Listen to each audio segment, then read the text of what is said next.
Didn't get everything fully arranged up here. Good morning, everyone. Hope everyone is well. Preachers often tell us that just because you're on a vacation from home or work or whatever doesn't mean you're on vacation from church. Although some people take advantage of being out of town and they don't go to church. So Ann and I were out of town last weekend. I had a civil engineering meeting to go to at Taggart Lake State Park near Grafton. And and we didn't get back to the house till late Monday evening. But anyway, with this idea of being on vacation when you're out of town, well, Sunday morning at Wilson Ridge Church of Christ in Grafton, several of the men were sick and some were out of town, and so they asked me to lead opening prayer. Well, that evening we were at Ravenswood. Several of the men were sick and some were out of town. They asked me to lead singing. So I didn't have a vacation from church last weekend, even though I didn't teach a Bible class.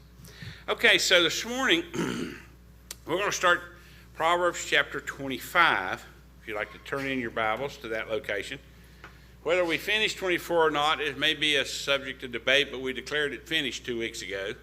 We're going to move on to 25. Brother Dusty Shelton's going to open our class with a prayer, then we'll get started. Brother Dusty.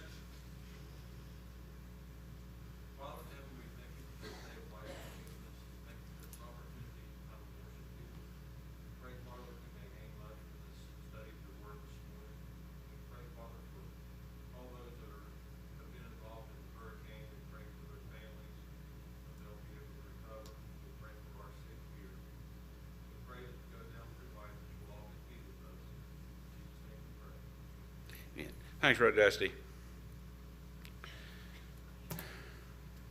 Proverbs 25 starts a new section of the book of Proverbs. We've talked before that the previous 24 chapters were divided or have been divided by scholars into 2 sections. This makes a third. What makes this one different is explained in the first verse of the chapter. So let's just look at that. Verse 1, these are also Proverbs of Solomon, which the men of Hezekiah, king of Judah, copied out. Okay, so in 1 Kings 4:32, we read this verse when we started Proverbs. I don't think it was quite in the 20th century, but it was a while back. And this verse in Kings talks about how many songs and proverbs Solomon spoke/wrote, okay? 1 Kings 4:32 says, and he spake 3,000 proverbs, and his songs were 1,005. So Solomon was quite prolific in saying or writing proverbs and also songs. 3,000 sounds like a nice round number, but was it 2,998, and they rounded it off to 3,000? But look at the number they give for the songs, 1,005. I found that kind of interesting. So anyway, I'm not sure how many proverbs are included in the book of Proverbs, but I don't think it's any 3,000. And so that meant that some of the proverbs that Solomon proclaimed weren't included in his book of Proverbs. But here we're going to start a section where there's still the Proverbs of Solomon, but evidently were not collected during his lifetime, per se. Okay, and so it says the men during King Hezekiah's reign, and I believe this was some 300 years after Solomon reigned. So it's sometime later that these proverbs were pulled together. Now, some of the commentators I looked at suggested that maybe there was an oral tradition of Solomon, some of Solomon's proverbs, and they finally sat down and wrote those down. And then over the years they've been included in what we call the book of Proverbs. Not sure. But as I studied chapter 25, and I mentioned this to you 2 weeks ago, we talked about how that artists will sometimes put out a best of album, like singers will have a best of, And some of us remember the days of I think weren't they 45s that had a A side and a B side, and the A side was always the good song that you were buying the thing for, and the B side you never even heard the song. And after you listen to it, you understand why it was on the B side. So I don't know if that's what we've got here, but as I studied chapter 25, I was scratching my head sometimes, trying to figure out what in the world was Solomon saying. And then you look at some of the commentators, and it sounds like they were scratching their head too. So we'll do the best that we can with some of these. Some of them are fairly straightforward. Well, his wouldn't be all together, though. His was scattered. Probably.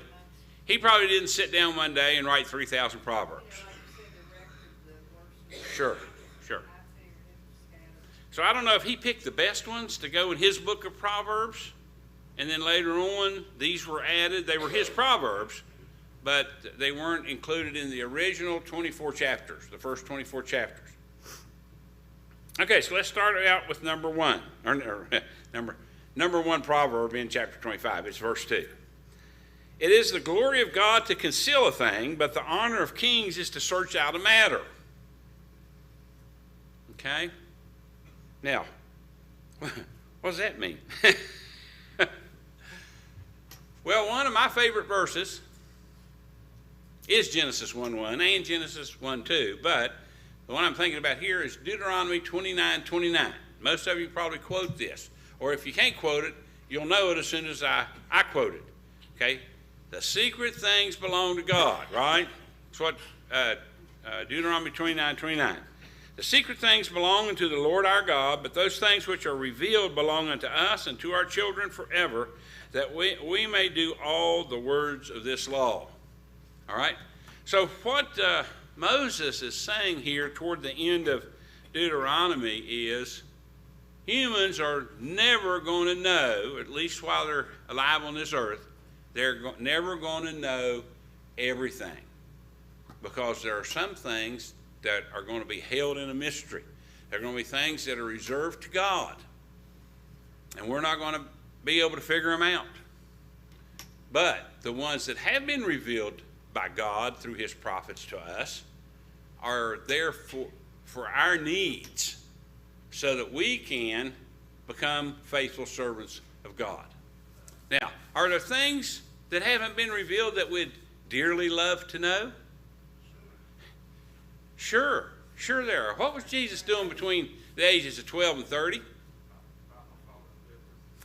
He was going about his Father's business, and he was growing in stature and in favor with God and man, right? So sum up, when you read, I don't want to stir up any sad memories for somebody, but when you read a person's obituary, okay, sometimes it may be that long in the paper, and they may have lived for 80 years. And so a record of their life is summed up in a very short. Now, if you're willing to pay $300 or $400, you can get an obituary this long. But even at that, a 75-year-old person, 73-year-old person, I'm 73. David House, is he here this morning? He just joined the 73 Club last Friday. We have, at least, to my knowledge, we've got 4 members of this congregation, whom I will not name, who were born in 1949. And David and I are 2 of them. I was born in June. David was born in late September, the 30th of September. But take a 73-year-old, and let's say our heirs will spend the money to get us a nice long obituary, but 73 years summed up in newsprint that long is not much of a,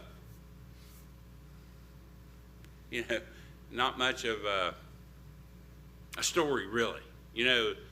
The story of their life is a lot longer than that.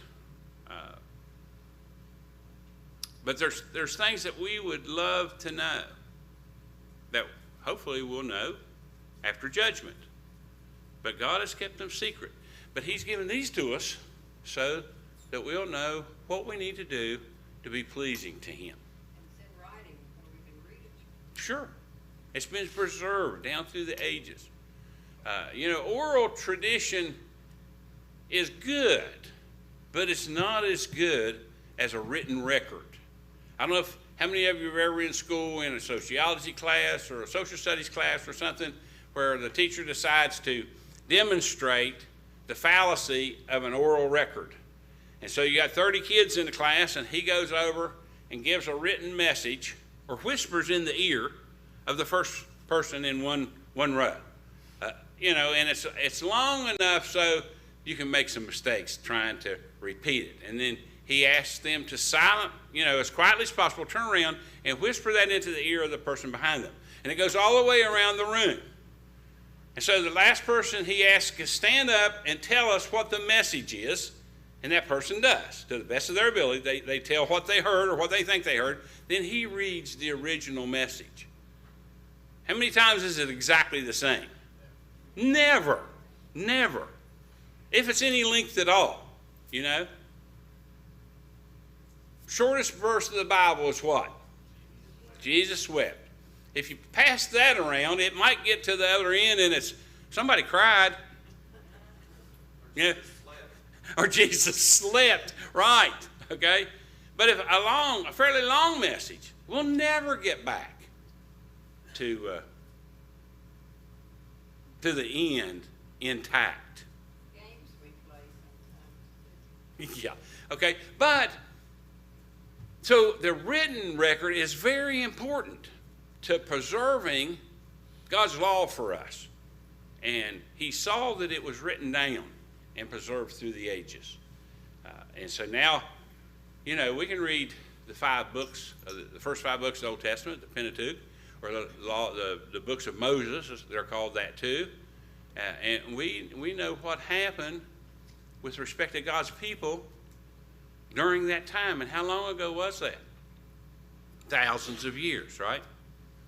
Now, how long would an oral tradition last for thousands of years? Probably not very long. Okay, so the secret things belong to God. So if you look at the first part of verse 2 here in chapter 25, it's the glory of God to conceal a thing. Basically, I think we're seeing the majesty of God in not being a blabbermouth. Do you ever know a person who cannot keep a secret to save their life? And if you want it spread abroad, you tell them. Okay?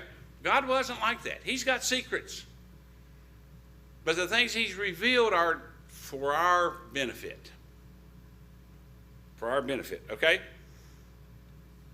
Now, let's go to the second part, and I got a couple other things to say about the first part. Because the second part of the verse says, but the honor of kings is to search out a matter. So what does that mean?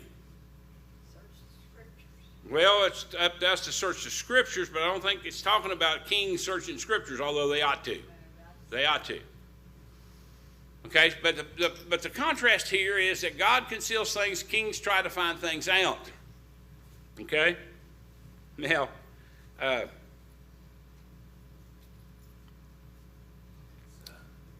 on incomplete information. Never, in a position of leadership, you don't want to act on partial, incomplete information. You need to search it out. yes. Okay, what Randy said is that a king doesn't need to be acting on incomplete information. And we don't either.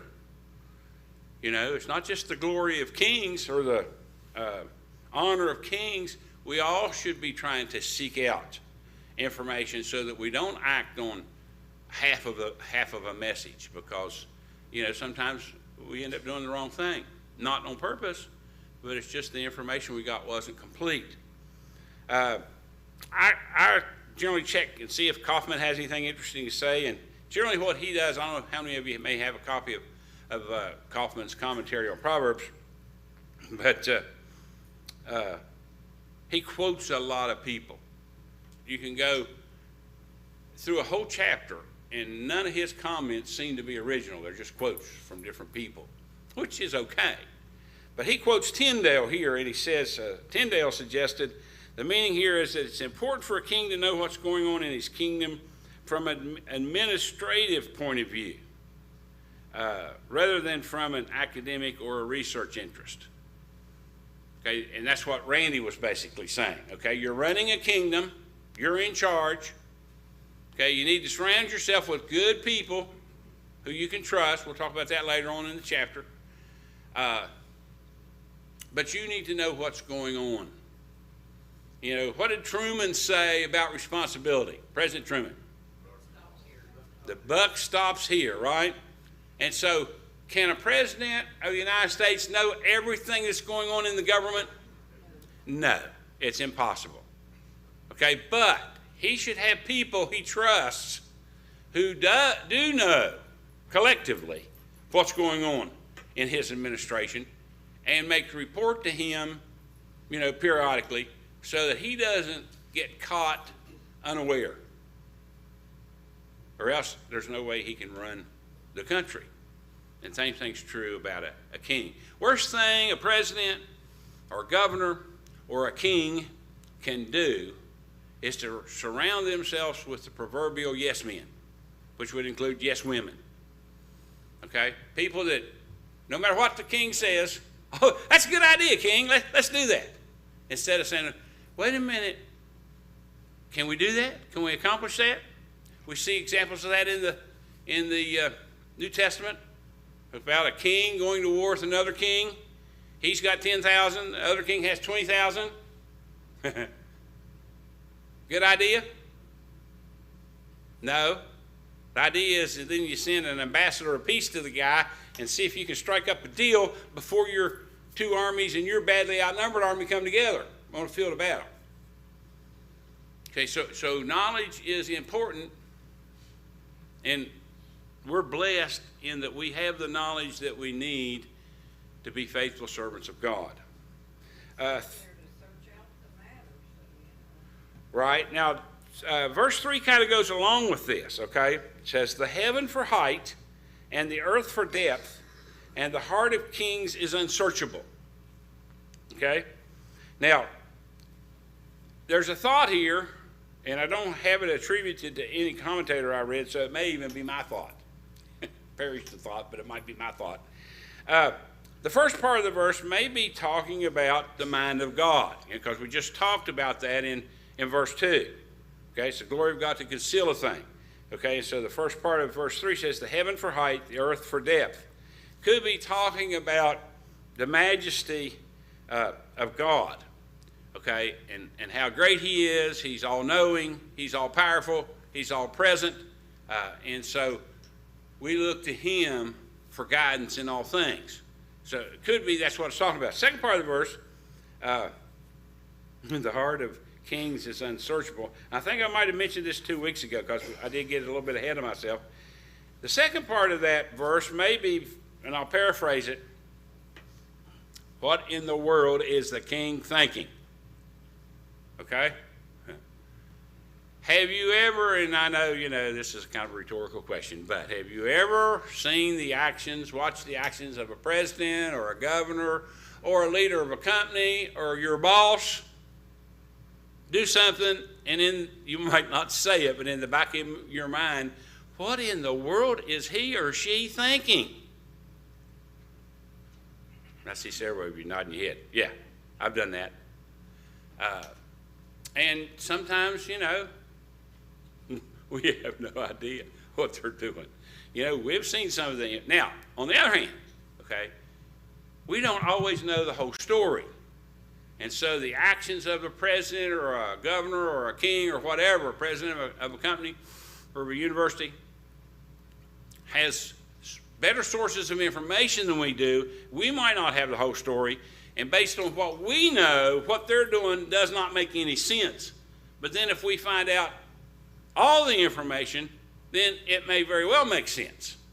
And so we need to be cautious in our judgment. But then if you're asked your opinion, sometimes leaders will say, well, what do you think? Well, then give your honest opinion. Don't give them the answer you think they want to hear. Give them the answer you think they ought to hear. And that's true in anything that we do. And so Solomon is basically talking about things like that, however many hundreds and even thousands of years ago. Any comments on verses 1 through 3? One thing you touched on made me think of the multitude of counselors and their safety. That sounds like it comes from Proverbs. Yeah. You need to surround yourself with not yes men, but people that will give you advice. Yeah, and give you good counsel. And again, could one counselor have all the answers? Not necessarily. That's why Proverbs earlier said to us, in the multitude of counselors, there's safety. All right? You have to seek out wise counsel. Yes, you do. You do have to seek out. Randy just said you have to seek out wise counsel. Don't just go looking for people who are going to agree with you. Try to find people who you respect, who have shown wisdom in the past. Ask them what they think. Verse 4. 4 and 5 kind of go together. Take away the dross from the silver, and there shall come forth a vessel for the finer. Take away the wicked from before the king, and his throne shall be established in righteousness. They go together. 4 illustrates 5. It's a metaphor. I think Scott likes to use that term. One of those $10 words, isn't it, Scott? What 4 is something natural, physical. It's like Jesus using parables to teach people.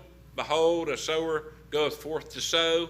Those people see, in Jesus' time, saw that every springtime. During the planting season, they saw sowers going forth to sow. So when Jesus said that, the people knew what he was talking about. So he's using a physical, everyday thing to teach a very important spiritual lesson. Well, that's kind of what Solomon's doing here. Take away the dross from the silver, and there shall come forth a vessel for the finer. You know, I guess it was the 1800s, we had some gold rushes in this country. In particular, the California gold rush, the Alaskan gold rush, and the Nevada gold rush. Okay? And so people were in Nevada looking for gold. And this bluish rock kept getting in their way. And they were throwing it over the side of the hill. Tons of it. Somebody, I guess a geologist came through town and says, well, look at all the silver you got piled up in that pile over there. Okay? Silver in its natural state doesn't look very good. But once it's refined, it looks pretty good. Most of us appreciate silver when we see it. Silver dollars, they're worth about $30 these days. They're a beautiful coin. Silver tableware, silver serving vessels are very, very pretty. Okay, silver and gold is talked about all through the Old Testament as being vessels, things made of silver and gold are vessels fit for a king. And it's used a lot in jewelry, not only back in those days, but today it is. Matter of fact, when the children of Israel got ready to leave Egypt, Moses told them to spoil their neighbors. And what he meant by that was take some things from them. And so that's how they were able to outfit the tabernacle when they got ready to build it and do the serving vessels and things like that. It's from gold and silver that they took from the Egyptians. So Solomon's using this principle of silver in its natural state doesn't look very attractive, but silver in its refined state looks great, to illustrate what he's trying to get across in verse 5, which is, take away the wicked from before the king, and his throne shall be established in righteousness. We're just talking about counselors. Okay, so if you're a leader, you want to surround yourself with wicked people or righteous people, dummies or wise people, people that will give you bad advice, people give you good advice. I think we all know that's again a rhetorical question. We want the second of each of those examples. Or people out undermining. What's that? People that are Trying to undermine you would be in that first category. Okay, people that we don't want in our inner circle. People trying to undermine us, Randy said. Okay, but I think the application here shows the importance of having good advisors. A king can't know everything there is to know. You know, Solomon spent his lifetime studying and gaining knowledge and things like that, and writing books. But even in all his life, he was not able to accumulate every answer. And had he had some advisors that would have given him the straight skinny, as some people say, maybe he wouldn't have had so much trouble later on in his life. So surround yourself with good people. Listen to their advice. Don't listen to advice that you know is bad. How many times have we said, I knew better than that? I knew better than to touch that wire. You know why forks have 4 tines instead of 2? You know why forks have 4 tines instead of 2? They're harder to put into electrical outlets. Have you ever seen a kid try to stick a fork in an electrical outlet? Kids will do anything, okay? And if you succeed in getting it into the electrical outlet, you're going to sit and say, I knew better than that. I shouldn't have done that. That's why Mom and Dad have those little caps over the outlets to quit from putting things in there, okay? And so we need to listen to good advice. We need to surround ourselves with people that will give us that good advice and pay attention to it. I got a whole page done today. What do you think? Talk about surrounding, What's that? talk about surrounding yourself with good advice. Uh-huh. How many wives did Solomon have? I think it was 700. But 700 wives and 200 concubines, something like that? Or 300. 300. I think it was 300. What's that?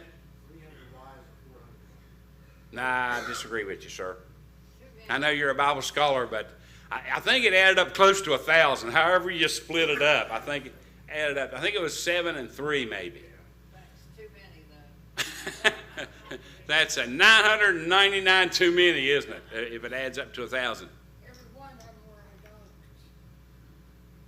idolaters.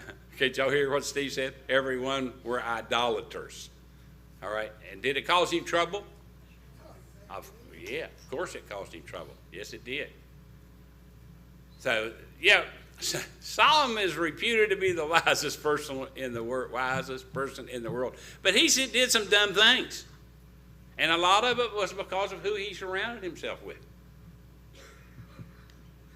That's what that verse says here, to Get rid of the wicked, right? king can Take the dross out of the silver, and you'll have something great left over. Get rid of the wicked, and you'll have something great left over. Mike? Talking about his wife and his concubine, it looks like God was kind of turned his back. Yeah, I can't believe God was pleased with that. Well, I'm not saying it was pleased. No, I know what you're saying. He kind of looked away. I'm going to look the other way right now. Okay, remember what the disciples asked Jesus when he was talking about marriage, divorce and remarriage? And they said, well, if that's the case, it would be better not to get married. You remember? Okay? And they asked him the question, well, then why then did Moses allow the writing of divorcement? Remember they asked that question? And he said, because of the hardness of your hearts, God allowed it, but from the beginning it was not so. And so, yeah, God has, and then in one of the scriptures we quote when we're giving a plan of salvation, in the times of this ignorance God winked at, but now commands all men everywhere to repent. You know, we quote that a lot when we're looking for scriptural reference to repentance in the plan of salvation. So God overlooked some things. Well, with all that knowledge that he had, do you think God was kind of testing him along the way? Testing The Solomon? ones that were bad, Probably. with the knowledge. And he failed. in a lot of instances, didn't he? He was human. Even if he was the wisest man that ever lived, he was still human. Human make mistakes. Okay. Any other comments on 4 and 5? Just quickly, I can't get this out of my head. I don't know if you've ever dealt with metal much. I have. The only metal I've dealt with is melting lead. Okay? For sinkers. Exactly. For jig heads. Okay. Put the hooks in the. Now, they know what sinkers are. They probably don't know what jig heads are. But anyway, Steve and Dave do. Okay. It's the only liquid I've ever melted. And reading that scripture, I thought, I know what that is. I've got a melting pot. It's electric. It melts.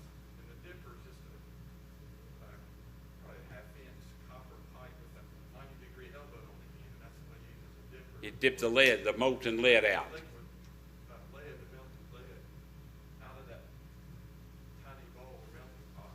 But what's interesting, before I dip it, there's scum or film on top. It looks black, like it's burned. It's real thin, like crusty. Mhm. You gotta scrape that off to the side to get it, because if you include that in there, it won't be clean. But anyway, I didn't know it was called dross. Dross, yeah. I just called it impurities and contamination. Yeah, they call it dross. And also, on a larger scale, they call it slag.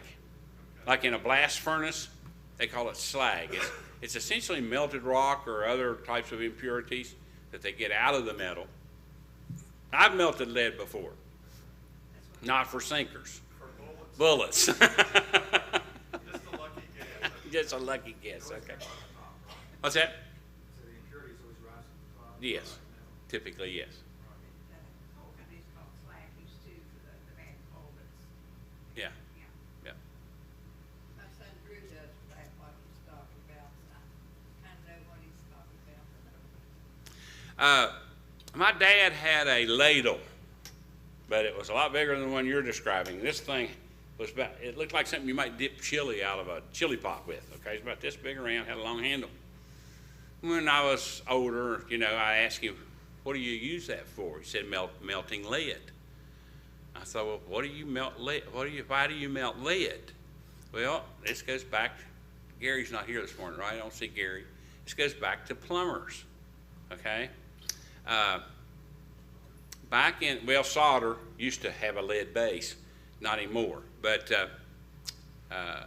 when drain lines in houses were made out of cast iron, okay, and you had the bell and spigot of cast iron pipe, and the bell goes into the spigot goes into the bell, okay? Now what they do is they take a kind of a waxy-like rope called oaken, O-A-K-U-N, oaken, and they pound that down into the space between the spigot and the bell, all right? Then they melt lead and pour on top of it, and that seals it, okay? And you put that oaken in there so the melted lead just doesn't run down the inside of the pipe, but it creates a seal. And that's kind of the principle of solder too, okay, is you're melting, in old days it was a lead-based product. Primarily with the seal, I've seen that done before. Like, it's Called oaken, or whatever. yeah, But you want to prevent sewer gas. sure. That's the main thing, is to keep sewer gas from backing up. The Latin, we're getting a little bit out of Proverbs here, but we are talking about refining and that kind of stuff, so it's kind of germane. But the Latin word for lead is plumb, P-L-U-M-B. So the chemical symbol for lead is Pb, for those chemists that are out there among you. Okay, and one of the diseases that would affect plumbers, because they were, back in the old days, they were melting large quantities of lead, and the vapors they were breathing, and it caused what we would call today lead poisoning. Back in those days, they called it plumbism. Okay, no, this is tidbits of trivia today for you, but it all involves the melting of metals, and we talked a little bit of that. That's how they refine silver, is they melt it, and they get rid of the impurities, and then they have a beautiful product left behind. So, we get rid of the wickedness in our life and we'll have a beautiful product left behind. If you're talking about that, I was a dental assistant and I had to make the silver filling for the tooth. You take your mercury and your silver, and I had to refine that with my, to make that. So kind of Yeah, that's another, a lot of people don't realize the old silver fillings were made with mercury. Yes, they do have silver in them, but they also had mercury in them. I feel like I still got some mercury in my body. You may very well have. Yeah. Okay, so y'all learn lots of stuff in my class. Useless stuff. Beth's husband now, but before they got married, it might have been before they were even engaged, just when it was boyfriend, girlfriend. They were at the house one day and Jeopardy was on, and I was reading a book, and they were trying to get some of these answer/questions, you know. Playing Trivial Pursuit with Jeff. Huh? I thought it was. No, it led to that. But anyway, it was Jeopardy, and if they couldn't get the answer while I was reading the book, I'd call out the answer. And he didn't have a license yet, but Beth did, so she was taking him back to the house after the evening was over. And on the way over, he says, "You know, your dad's got more useless knowledge stored up in his head than anybody I've ever met."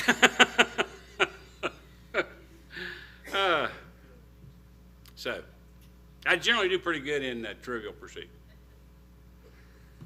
I used to. As I age, I don't do as well.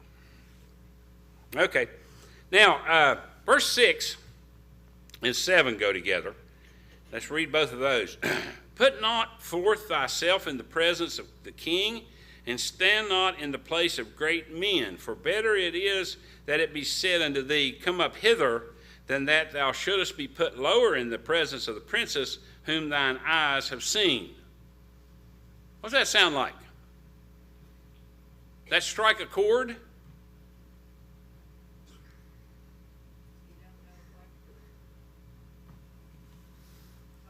don't know what No, basically what I'm trying to get at is that a New Testament individual essentially quoted this.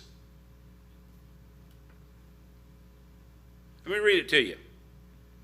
"And he put forth a parable to those which were bidden, when he marked how they chose out the chief rooms, saying unto them, When thou art bidden of any man to a wedding, sit not down in the highest room, lest a more honorable man than thou be bidden of him. And he that bade thee and him come and say to thee, Give this man place, and thou begin with shame to take the lowest room. But when thou art bidden, go and sit down in the lowest room, that when he that bade thee cometh, he may say unto thee, Friend, go up higher. Then shalt thou have worship in the presence of them that sit at meat with thee. For whosoever exalteth himself shall be abased, and he that humbleth himself shall be exalted." Who said that? The Lord said that. Okay, it's recorded in Luke chapter 14, verses 7 through 11. Okay, the idea here is don't make more of yourself than you ought to, basically. He says if you go into a wedding, don't prance up front and sit down where it says reserved, or where it's got the little flower or something attached to the pew. Sit in the back. And then if you're sitting in the wrong place, they'll come get you and move you up closer to the front, to the positions of honor. But if you sit up too high, you'll get moved back, and then you're embarrassed. Solomon said that. Jesus was just kind of paraphrasing it when he said it. And we see a lot of that in the New Testament, don't we? Sometimes it's word for word. As a matter of fact, there's a place in this chapter 25, which is almost word for word what Paul said. Let me see if I can find it here. In Romans 12, verses 17 through 21. And that is that idea about if your enemy's hungry, feed him. If he's thirsty, give him drink. For in doing so, you'll put coals of fire upon his head. That's from Proverbs. But Paul uses it when he's writing to the Romans about how you treat people who aren't kind to you. It's hard. You know, generally the human nature is if they punch you in the face, you want to punch them right back twice as hard. But that's not what Jesus is trying to teach us. But it goes all the way back to the words of Solomon. We'll see that later on. Okay, that was the first bill, I think. Yes. Okay. Any questions on 6 or 7? I think it's fairly straightforward. Like I said, all of 25 isn't confusing. There are several verses that are pretty easy to understand. Verses 8 through 10 go together. Go not forth hastily to strive, lest thou know not what to do in the end thereof, when thy neighbor hath put thee to shame. Debate thy cause with thy neighbor himself, and discover not a secret to another, lest he that heareth it put thee to shame, and thine infamy turn not away. Okay? This is one that's a little tougher to figure out what they're trying to say. Okay? The gist of it, I think you can get, okay, just by reading through it. All right? And so what I'm going to do is I'm going to look at a couple of different translations that put this a little bit more clearly. Okay, first one is New King James. I think Eddie's grinning over there because he's got New King James in front of him. Okay, New King James Bible translates verse 8 as follows. Do not go hastily to court, for what will you do in the end when your neighbor has put you to shame? You know, when you go to court, what are the two possible outcomes? You either win or lose, right? If you lose, a lot of times you're embarrassed because, especially if it's something between you and your neighbor, you know, you're going to be judged that your neighbor was right and you were wrong, and none of us would like that to happen. Okay, we like to think that we're doing the right thing, we're making the right decisions. We don't always, but we like to think that we do. Very few people, you know, criminals do wrong things and they know they're doing wrong things, but most of us, when we do something, we think we're right. Now later we may be convinced that we weren't, and I think we've all probably found ourselves in that position from time to time.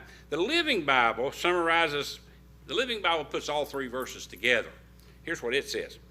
Don't be hot-headed and rush to court. You may start something you can't finish and go down before your neighbor in shameful defeat. So discuss the matter with him privately. Don't tell anyone else, lest he accuse you of slander and you can't withdraw what you said. Okay, so again, you know, if you got it, and what's the New Testament tell us about if we have a problem with somebody? In particular, two members of the church have a problem with each other. What are they supposed to do? Go to each other, right? Or in this case, if you have a problem with a brother, go to the brother and tell him the matter privately. Okay? You know, Rick, sometimes in civil cases, it's a process of discovery on both sides. So no, you don't withhold discovery for the trial that actually takes place. Many times there's things we're built in discovery that will shape the way the actual trial takes place. Sure. And often there's a settlement made after discovery. Randy was saying in civil cases they have a process called discovery. That's where you have to sit down with the opposing person's lawyer, and he asks you all these questions, and you're under oath. And it's recorded by a court recorder. And then your lawyer gets to talk to the other person involved. And then you both get to see the results of that. And what he says, that often shapes what goes on in court. But what it also often does is leads to a settlement. When you realize, well, maybe my case isn't as strong as I thought it was. Maybe he's got a point. But it'd be nicer if you can take care of that just between the two of you. Well, you're not allowed to withhold things in discovery. Right. Pertinent to You can't, you know, you're not allowed to withhold. You're not supposed to withhold. But if you withhold it, you're not allowed to bring it up later in court. Okay? Yeah, the bad thing about when Christians end up going either as observers to court or as participants, they get really shocked because, you know, how have we grown up with respect to honesty? It's hammered on us, right? Tell the truth. Be honest. Don't deceive people. Okay? You get to court and you find out those people are lying through their teeth. And then a lot of times you know it because you were there, and that's not what happened. Okay? And so it's a rude awakening. They swear they're not gonna lie. Sure they do, but you know what they're doing? They're lying when they swear because they know they're going to lie, right? Okay, we'll start somewhere around there, whenever.